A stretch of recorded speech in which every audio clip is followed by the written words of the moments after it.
Стигнавме до 4-та глава, на почетокот сме на 4-та глава. Во првите 3 глави ја видовме Божјата работа за нашето спасение. Видовме дека сите богатства што ги имаме во Христос, дека се што ни е дадено е по благодат, е поради Божјото дело.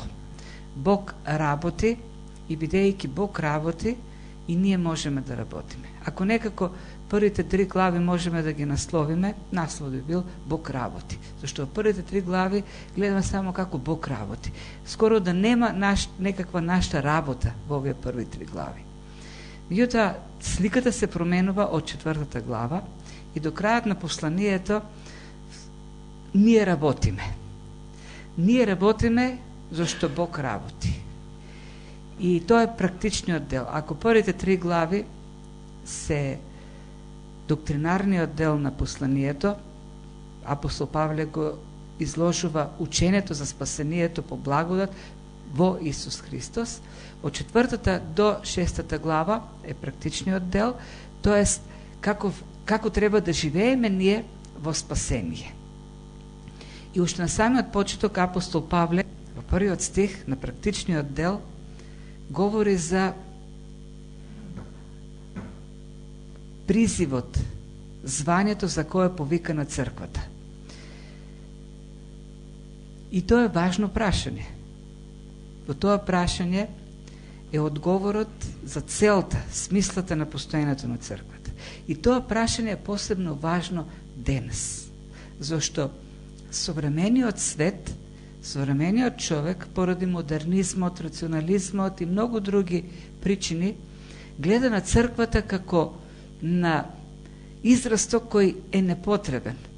Современиот човек вели дека веќе црквата ја изживеала својата улога и е ненужна. Тоа е како тумор кој треба да се отсече, да се стави, да се фрли во историските архиви и никој пат повеќе да не се враќа оттаму. На човекот денес не му треба вера во Бог, не му треба црква. И многу цркви, поради тој притисок, за да ја оправдат својата потребност во светот, го изместија призивот што Бог го дава на црквата. Многу цркви се претворија во хуманитарни организации, во кои се покажува грижа кон гладните. Многу цркви се вклучија во борба за права на неправданите. Многу цркви се вклучија во борба против дискриминација или било каква обесправеност. Многу цркви станаа места каде што луѓето доаѓаат да добијат исцеление. Во многу цркви основниот фокус е поставен на исцелението. Се прават исцелителни кампањи. Дојдете да бидете здрави, дојдете да бидете богати, дојдете да бидете науспешни, да напредувате во секој поглед. Тоа ли е призивот што Бог го даде за црквата? Црквата, барајќи оправдание за присуството во општеството, измисли својата улога. И една од причините за конфузиите во поглед на улогата на црквата во општеството ја сноси самата црква. Проблемот стои во црквата, во непридржувањето кон она звание за кое што Бог ја повикал. Црквата не може, нема право црквата да одредува каква ќе биде нејзината програма, каква ќе биде нејзината природа, каква ќе биде нејзината цел. Христос, кој е главата на црквата, го одредува звањето, одредува целта на црквата. И затоа уште во првиот стих апостол Павле моли: ве молам, јас затвореник во Христос, ве молам да се однесувате достојно за призванието кон кое сте повикани. Црквата ја оправдува своето присуство во општеството ако се однесува според повикот што Бог го дал кон црквата. Црквата ја оправдува својата улога ако го врши она задача што Бог ја дава. И црквата ќе биде навистина револуционерна сила единствено ако се однесува на она, го извршува она звание за кое од Бог е повикана. Црквата може да биде како раната црква силен фактор во општеството. Но ако, како раната црква, кротко, нежно, трпеливо, тивко, ја објавува Божјата слава во срцето на луѓето. И за тоа е повикана црквата. Црквата е повикана да ја објавува Божјата слава во светот. Црквата е повикана да го проповеда животот на Христос во светот. Црквата е повикана да го гради Божјото царство во светот. И тоа е стихот со кој што започнува практичниот дел. И продолжува апостол Павле, кој е на втор повик. Призванието црквата ќе го изврши ако живее во единство. Само црквата која живее во единство може да има влијание во светот. Разделенетата црква нема што да даде на овој свет. Или ако можеме некако да го сумираме овој текст од вториот до 6 стих, би гласал вака: единството на црквата е осигурено од Духот и обезбедено преку 7 врски на мирот.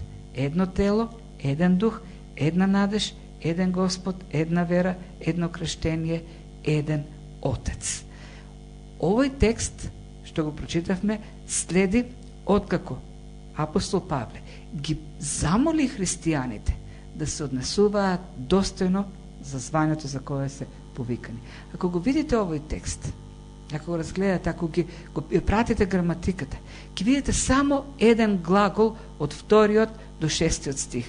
Глаголот е во 2 стих, каде што вели, тоест во 3 стих, глаголот е во 1 стих, да се однесувате достојно според звањето. Тоа е единствениот стих. Пото се што следи се партиципи кои ни кажуваат како можеме да го извршиме нашето звање. Единствениот начин да служиме како што Бог не повикал е ако еден со друг се однесуваме достојно, ако живееме во единство еден со друг. Само така црквата ќе ја оствари мисијата за која што е повикана од Бог. Ајде да увидиме за звањето. Значи, првиот стих почнува со звањето за кое сме повикани, моли за достојно однесување и во наредните стихови кажува а кој е тоа достојно однесување. Звањето кон кое сме повикани е многу високо. Има еден општ принцип. Колку повикот на некој човек е повисок, толку и однесувањето или стандардот на однесување треба да биде повисок. Секое законодавство на секоја земја си одредува некој стандард на однесување. Со законите всушност кои важат за сите, налагаат стандард на однесување кој треба секој да се придржува. Има закон за движење по патиштата. Не смее да се помине на црвено светло.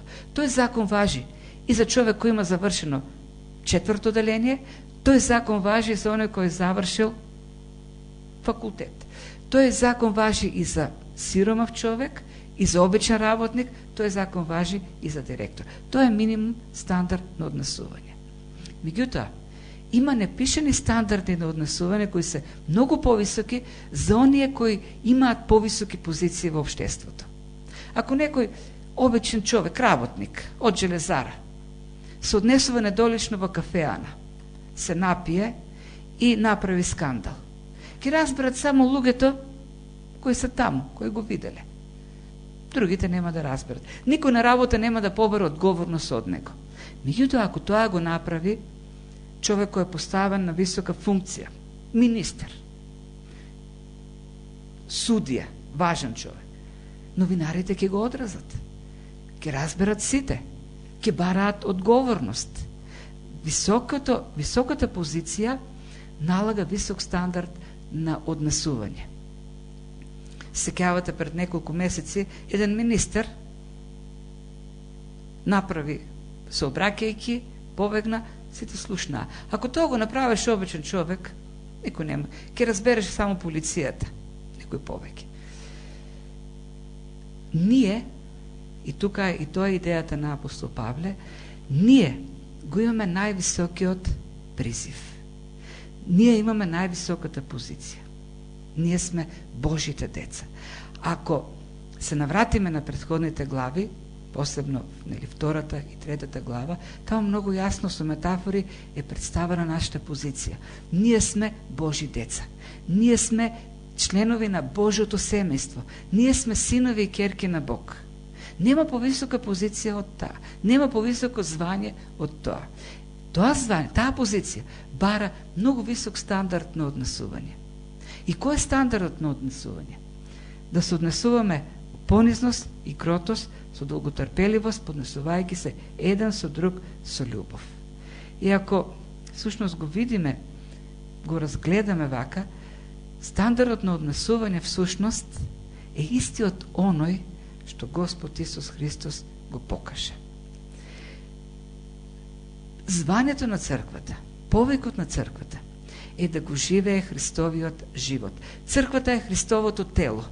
Христовото тело треба да го живее Христовиот живот. Звањето на црквата е во светот да го покаже Христовиот живот. Нашето однесување меѓу себе треба да го покаже Христовото однесување кој го покажа тој додека служеше. И овдека во овие стихови нема да видиме ни малку трага од некаква горделивост или надменост за високото звање. Обично, колку е повисоко звањето, толку човекот е понедопирлив, поарогантен, надмен над другите луѓе. Овдека апостол Павле вели, за највисокото звање кон кое сте повикани, треба да го покажете најсмиреното, најпонизното однесување. И зошто?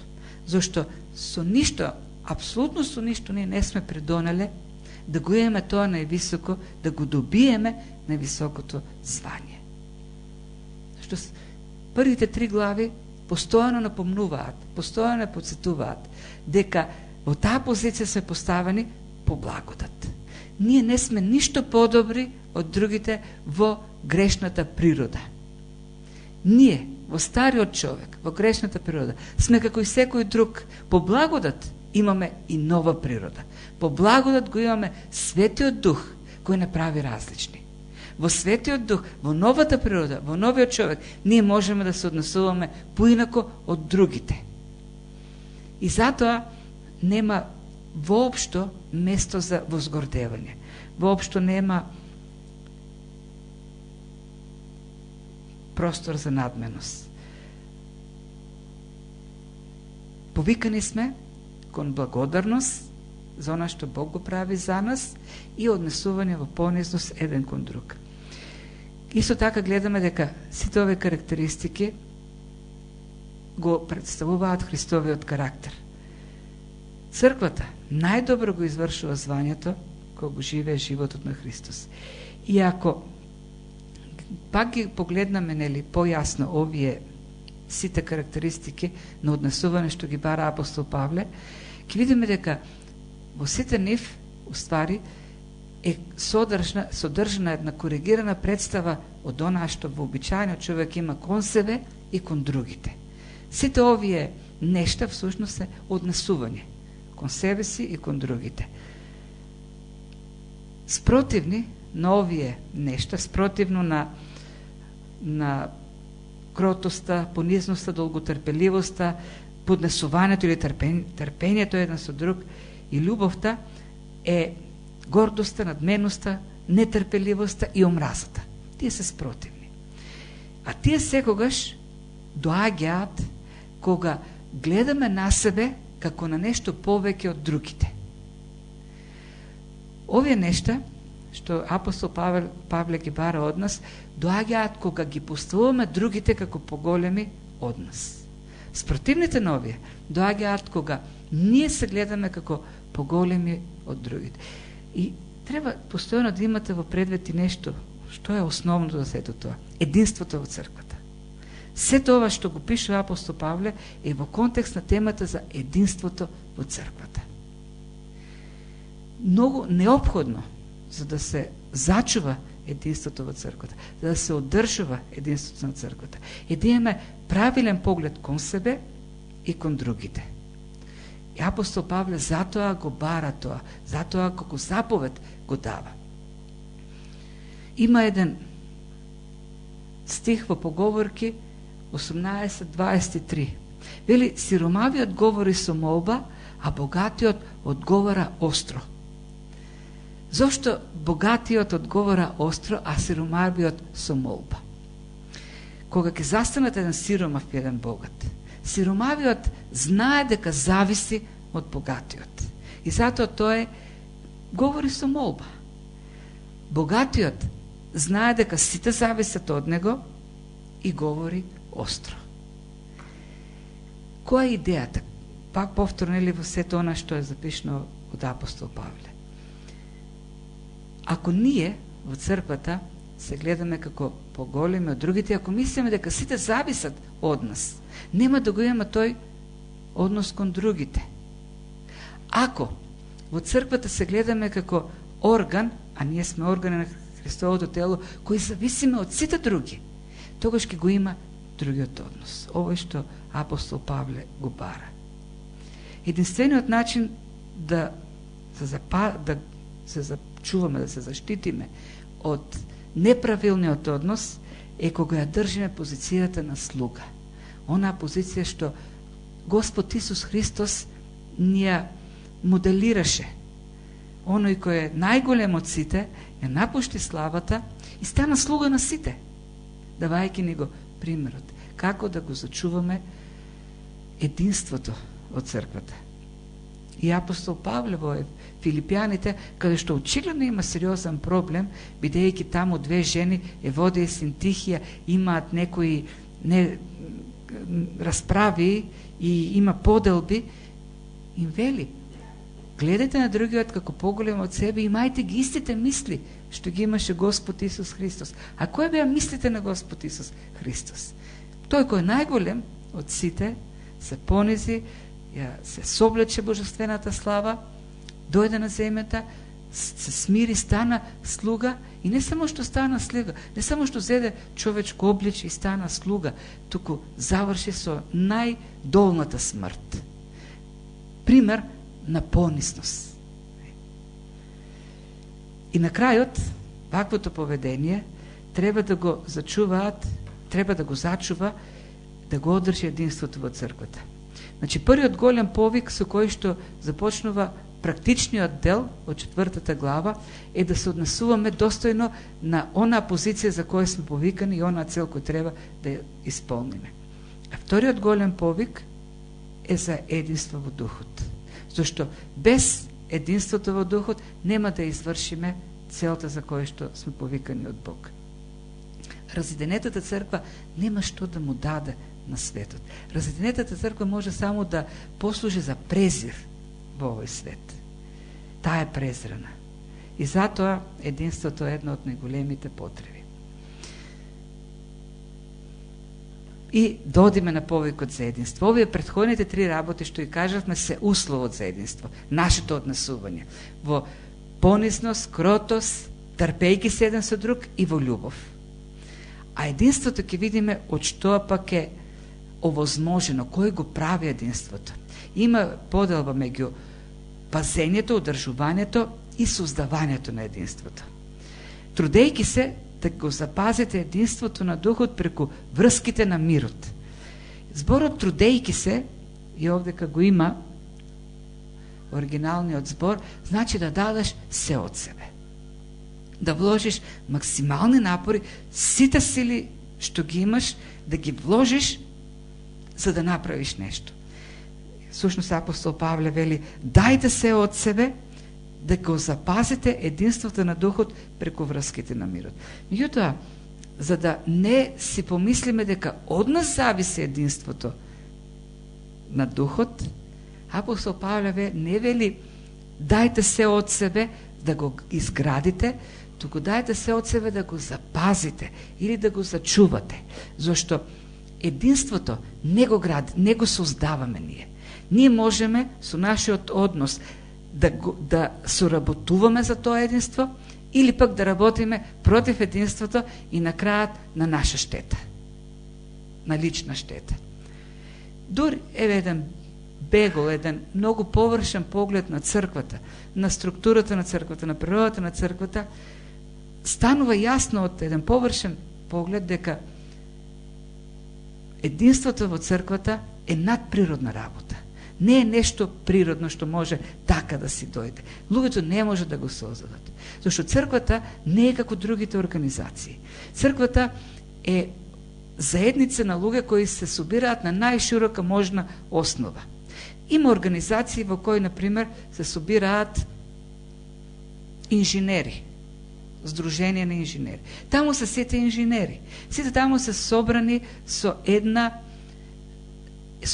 заеднички интерес. Тие се еден профил на луѓе. Има, например, заедници кои се собрали за да помагаат на гладни луѓе, хуманитарци. Тие се собрани со еден интерес. Меѓутоа, во црквата ние имаме луѓе од различни професии, во црквата имаме луѓе кои се различни карактери, кои се с различни профили, различна боја на кожата, со различни интереси. Не постои друга организација која е сплотена толку во едно, а која е толку нехомогена, да кажеме, како црквата. Толку хетерогена. Како е можно воопшто луѓе кои, како што вели апостол Павле, и евреи, и грци, и робови, и слободни, и господари, и секакви, и богати, и сиромашни, и образовани, и необразовани, да бидат соединети во едно. Луѓе кои што имаат различна позадина, кои имаат различна филозофија, сите се собрани во едно. Кој може тоа да го обезбеди? Човек не може. Не можат луѓе кои се со такви различности да се соберат и да кажат, ај ќе создадеме единство. Единството го создава Бог. Единството е во духот. Има единство, зашто како што ќе видиме, има еден дух, еден Господ Исус Христос и еден Татко. Тоа е основата на единството. Наше е да правиме се што е можно, да работиме на тоа единство, да го чуваме тоа единство, не да го рушиме. Иако дори да се обидеме да го рушиме, ние не можеме да го разрушиме. Тоа значи да го победиме духот. Тоа значи да го победиме Бог. Никој не може да го разруши единството на Христовото тело. Може некој да се бори и на крајот самиот да се наштети и да отпадне. Светиот Дух ги обединува различностите во едно тело. И како што ќе видиме, нели, во следните стихови, Светата Троица, и Отецот, и Синот, и Светиот Дух работат на градењето на тоа единство. Ајде да видиме. Говори апостол Павле за единство во духот и 7 врски на мирот. Едно тело сте и еден дух, како што сте и повикани кон една надеж на вашето звание. Еден Господ и една вера и едно крштение. Еден е Бог и Отец на сите, кој над се и преку сите и во сите нас. И ако може да видите, во секој од овие стихови, 4, 5 и 6, присуствува едно од личностите на Божествената Троица. Во 4-тиот стих е Духот, во 5-тиот е Господ, во 6-тиот е Бог Отец над сите. И може да некако овие врски, како што е, например, телото и надежта да се врзат со Духот, крштението и верата со Господ и на крајот татковството, кое е во сите и проникнува насекаде. Така да имаме единство во Христос, единство во Духот и единство во Отецот. Сите работат на тоа единство. Хајде да го видиме прво единството во Духот, како тоа се изразува. Едно тело, вели апостол Павле. И нарочно го употребува зборот тело. Не вели една организација. Едно тело. Зашто ова метафора за тело најдобро ја опишува взаимната врска и зависност еден од друг. Црквата не е конгломерат од индивидуи кои нашли заеднички интерес и се здружиле во организација. Зошто во таков случај, ако црквата е организација во кој решиле се здружат луѓето, тоа би значило дека силата на црквата доаѓа од секој поединечно. Секоја организација бара да има повеќе луѓе, зашто колку повеќе луѓе има, толку е посилна организацијата. Организацијата зависи од индивидуалната способност и сила на секого. Меѓутоа, во телото не е така. Во телото, секоја клетка, секој орган споделува еден заеднички живот. Всушност, сите клетки на телото потекнуваат од една клетка. И секоја клетка потоа што ќе се создаде, го носи животот на таа една клетка. Нема човекот, телото на човекот не е збир на животи на секој орган. Телото содржи еден живот и секој орган во телото го споделува тој живот и работи за тој живот. Ако некој орган има свој живот, не може да го одделиме, и тој ќе си има свој живот. Меѓутоа, одделен од животот, органот умира. И затоа апостол Павле, за да ја покаже неопходноста, потребата од заемна врска, и употреба оваа метафора за тело. Верниците не можат да создадат некакво вештечко тело. Сте чули, знаете она приказната за Франкенштайн, за докторот Франкенштайн, кој се обидува со делови од умрени луѓе да состави еден човек и да го оживе. Зима нога од едно тело, рака од друго, глава и прави човек. Црквата не може да функционира на таков Франкенштайн принцип, зашто ние сме обединети во еден живот и сите споделуваме еден живот. Сите црпиме од еден живот. Надвор од телото ние го немаме животот. Внатре во телото имаме живот. А кој е животот? Кој е животот што го споделуваме? Што возможува единство? Еден е духот. Во црквата живее еден невидлив, величествен и вечен жител. И од него произлегува животот за секој еден член во црквата. Затоа, силата во црквата не се состои во броен, едноставно во количината на луѓето што се во неа. Ако има повеќе луѓе, има повеќе сила, ако има помалку луѓе, има помалку сила. Не е вистина. Силата е Светиот Дух. Животот е Светиот Дух. Ке има повеќе сила, ако има повеќе луѓе, единствено, ако сите тие луѓе се здружени во силата на Светиот Дух. Воспротивно, тоа ќе биде само просто додавање на мртовци кон некаква организација. Ако имате умрен човек и му додадете уште еден умрен човек, нема да има повеќе сила, нема да се дуплира силата. Може и уште 100 мртовци да додадете, силата е една иста. Нема сила, никаква сила. Не може 100 мртовци да направат повеќе од еден. Не може 1000 мртовци да стекнат толку сила што ќе се оживеат и ќе проработат. Има еден живот. И тој живот го обезбедува единството во Христовото тело. И секој орган живее благодарение на Светиот Дух, на основата на која што се темелиме. И третиот елемент, надежта. Единство има зашто сите сме обединети со една надеж. Независно каква е деноминацијата, независно од тоа какви теолошки убедувања имаме, сите сме обединети во една надеж. И зашто надежта е врзуваме со Светиот Дух? Светиот Дух, кога се симна, беше раѓањето на црквата. Светиот Дух ја одржува црквата и Светиот Дух ја води црквата кон конечното звање.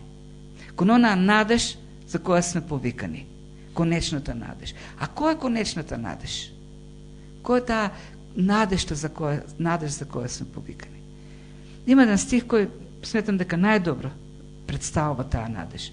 Во 1 Јован 3 глава 2 и 3 стих. Возлюбени, сега сме чеда Божи, но уште не се покажа што ќе бидеме.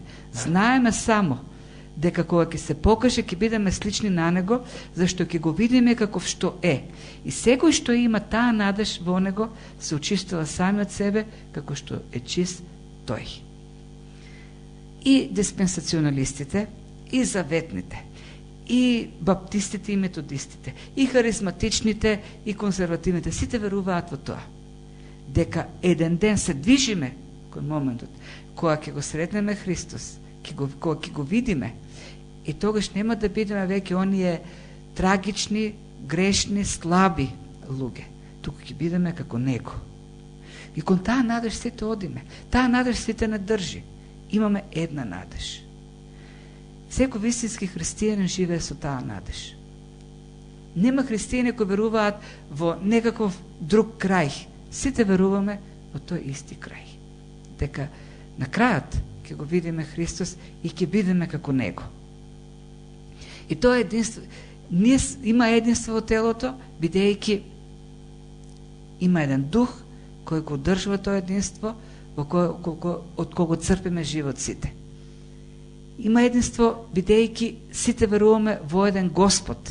И кога говориме за Господ, мислиме на Господ Исус Христос, зашто понатаму во 6 стих јавно спомнато посебно Отецот.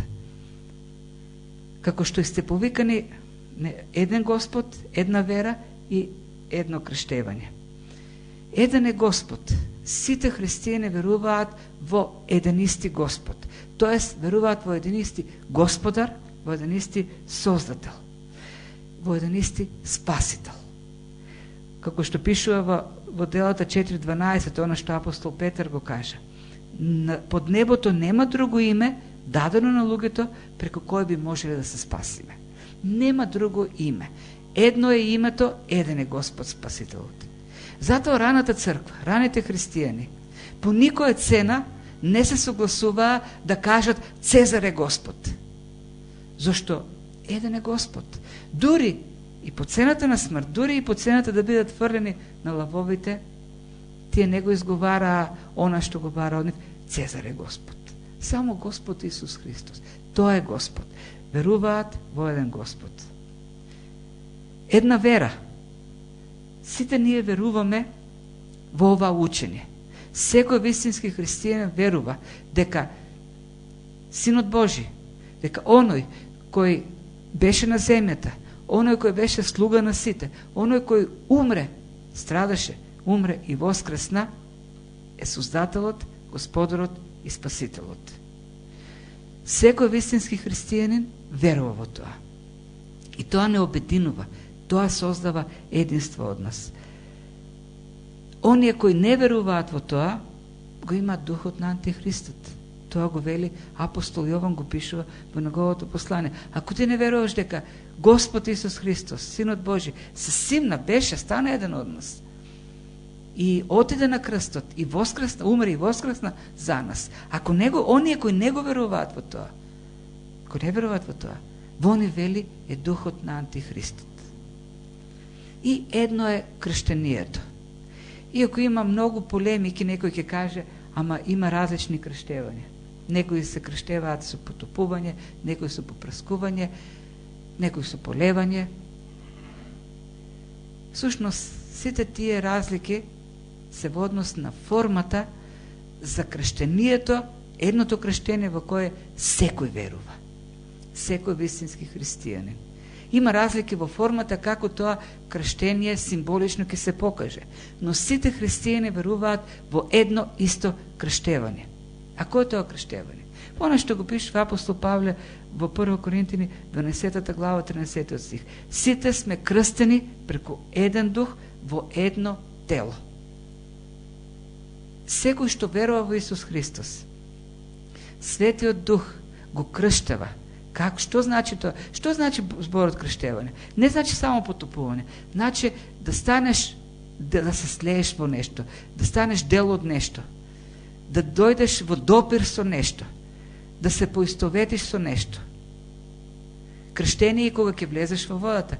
Крштение е кога ќе се потопиш во водата. Крштение е кога ќе се слееш со водата, ќе се потопиш во водата. Сето тоа е крштение. Што прави Духот кога ќе поверуваме? Тој не крштава во делото на Христос. Тој не поистоветува. Стануваме дел. Се идентификуваме со сето она што Христос го направи на крстот. Во Христос и ние страдаме заради гревовите, во Христос и ние умираме за гревовите, во Христос и ние воскреснуваме за нов живот. Духовното крштевање е очистувањето од гревот, умирањето за гревот и воскресението за вечниот живот. И тоа е единството меѓу сите христијани. Секој вистински христијанин умрел за стариот живот и воскреснал за нов. Умрел за гревот и живее за Бог. И тоа е духовното крштевање. Сите поминале низ тоа, таквото крштевање. И затоа има и тоа основата на единството меѓу нас. Истото искуство на такво духовно крштевање, на новораѓање, може да се чуе насекаде во светот, во сите историски периоди. Независно тоа дали некој претендира дека говори јазик или не говори јазици, дали има некакви дарби или нема. Оно што ги обединува на крајот на краишата сите е духовното крштевање во телото Христово, во новораѓањето. И на крајот единството во Таткото. Еден е Бог и Отец на сите, кој е над се и преку сите и во сите нас. Зошто? Која е основата на единството? Која е врската на единството овдека? Сите ние имаме еден татко. Сите сме деца на еден татко, кој е над сите, преку сите и во сите нас. Апостол Павле пише во Римјаните 8 глава 15 стих дека кога сме поверувале, вие не примевте дух на робство за да бидете во страв, туку го примевте духот на посинувањето, преку кого велиме Аба Отче. Ако говориме овдека за Бог како за татко, не мислиме на некој кој е созател на се, туку мислиме на некој кој има татковска грижа како кон своји деца. Ние имаме единство сите, зашто сите имаме еден татко, сите се надеваме и се молиме на еден исти татко и сите очекуваме помош од еден татко. Оној кој е над сите, преку сите и во сите, кој обезбедува суштествување на се и заради кого суштествува се, тој е наш татко. Сите сме згрижени од еден татко. Сите се поклонуваме на еден татко, сите се молиме на еден татко. И тоа е основата на единството. Во сите нас живее еден татко. Тоа е во сите нас. Се тоа го обезбедува единството. Овие 7 врски на мирот, што ги вели апостол, го градат единството. А ние имаме должност да го пазиме, да го чуваме тоа единство. И на крајот, како заклучок, што ви може да кажеме. Не знам дали сте чуле за оние бодликавите прасиња. Личат како ежеви, живеат во северните делови на планетата, каде што е ладно, и кога ќе стане многу ладно, тие се стуткуваат и се прилепуваат така близко едни до други. И се бодат едни со други. Име непријатно така, кога се едни до други. Меѓутоа трпат. Зошто трпат? Зашто знаат дека ако се тргнат, ако се оддалечат, ќе умрат од студ. Тоа е единствениот начин на преживување. Стуткани едни до други, бодејки се со боцките. Сите ние имаме боцки. Нема човек без боцки. Но единствениот начин да преживееме, единствениот начин да останеме во живот е ако бидеме заедно. Без разлика на тие боцки. Боцки има. Боцки имало и во првата црква. Иако се гради представа за идеална состојба, можеме да видиме многу конфликти во првата црква. Павле и Варнава се скараа, се разделија и не служеа повеќе заедно. Еводија и Синтихија, апостол Павле ги моли да бидат единомислени. Во Коринтијаните читаме какви проблеми има црквата, колку е поделена на Павлови, Аполосови, Петрови и така натаму.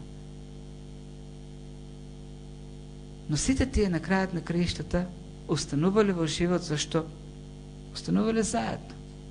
И тоа е единствениот начин да се зачува, да ја вршиме својата функција, да останеме како живи органи во Христовото тело. Секој е орган во Христовото тело. Треба, како што вели Павле, да се трпиме.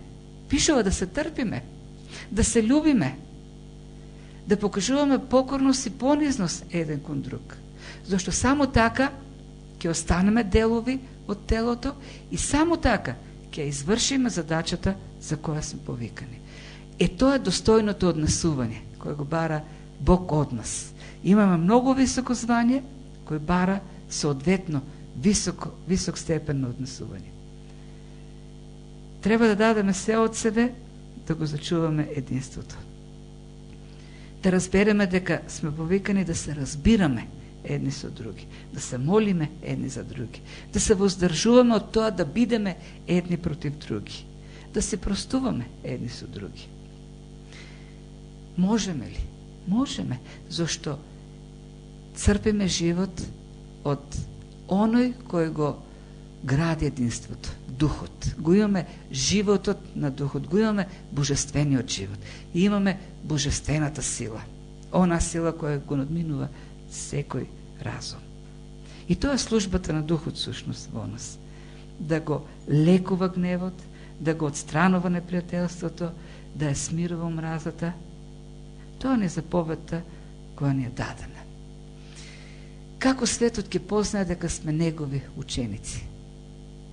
Господ Исус вели само ако има мир меѓу вас. Нашто звание е светот во нас да препознае Христови ученици. Тоа е нашто звание.